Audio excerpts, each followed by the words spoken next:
Hey guys, what's going on? Hope you did enjoy those photos and the video intro as well. All those photos were either shot on Portra 400 or Ilford Delta 100 on the Mamiya 7. It was actually my first time shooting black and white film on this camera, and I'm really happy with how it turned out. I would say I prefer the compositions on the Portra rolls, but I think black and white suits the mood more, so it's nice to have a mix between the two. So the other week I was lucky enough to take some photos in a local park which had some really nice fog coverage in the morning, and that created some really interesting photos. Normally I work in a more run and gun kind of way, but I thought I would change up my process a little bit. Recently I've come across a few traditional landscape photographers on this platform, so while normally that isn't really my thing, I thought I would give that way of photography a go. So I got up early, packed my bag, and headed to the location just before sunrise. I want to make it clear that I'm very lucky to have this sort of environment, not too far from my home, but the point of this video is to essentially discuss why it's so important that we look to our local surroundings first before we look elsewhere to make work. I for one am always guilty of wanting to travel in order to make images, and this can become a real trope if it's the sole reason you take photos. Every time I come back from overseas, for example, I'm always suffering from some form of creative block, and everything around me seems far less interesting than anywhere else I've been previously. And this can become quite dangerous, as we shouldn't have to rely on traveling in order to make good work. I also feel under the current circumstances, being able to use your local environment is so important. Some of us are still in lockdown, so a lot of photo shoots are off the table, but if you can find inspiration locally, then that's a major advantage. Who knows how long these sorts of restrictions will last, so it's super important that we all find ways to continue our photographic process in a productive way. Whether you're a documentary photographer like me, or more into the fashion or studio side, there are always options out there for most people. Over the years there have been so many amazing artists that make work in the suburbs or within the confines of their own home, and I think we should all strive to incorporate at least some of that into our own practice. I won't go into too much detail, but just quickly, here are a few contemporary photographers that all work within this social landscape that I think you should look into.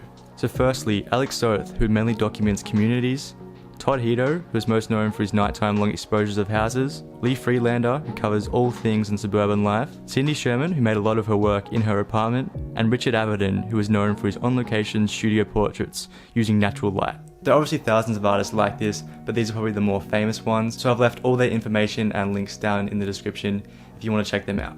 So as I said in the past in this channel, use the resources you have available to you and you'll be much better off. Don't worry if you don't have the latest camera or the nicest studio setup. The most creative people, I believe, are the ones that can make something out of nothing, and I think that applies to not just photography, but life in general. If all you have is an iPhone and a bedsheet, then that's enough to do some studio portraits. If all you have is a $3 point and shoot from an op shop, then I believe that's enough to start that street photography project. The list really goes on and on, so the point I'm trying to make is don't be discouraged if you don't have the right equipment or the right locations. Just make do with whatever you have, and then later on, if necessary, invest into something a little better. So as you saw at the start of this video, I decided to go for a walk through my local area to take some photos. I wasn't after anything specific, but just working in a nearby and familiar place allowed me to think differently about my surroundings. I began to really focus on the smaller details, like the wet grass, the trees, and the local wildlife, which previously I probably wouldn't have cared about. Just the process of carrying a camera with me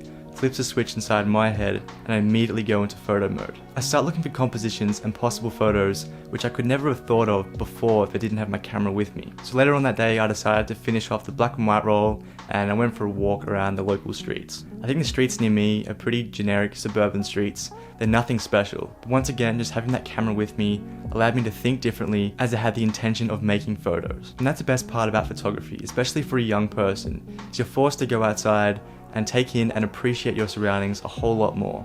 I for one began noticing the house styles, the front yards, and even the cars that belong to each household. But without a camera, none of that would have been visible to me. So if I had to answer how to find inspiration, I would say carry a camera with you everywhere you go. You might not know it beforehand, but when a moment unexpectedly arises, you'll naturally gravitate toward it and hopefully start to take some photos. These photos might not be anything special or even meaningful to you, but as I said previously, just this exercise will fire up the creative side of your brain and hopefully some more ideas will start to flow through.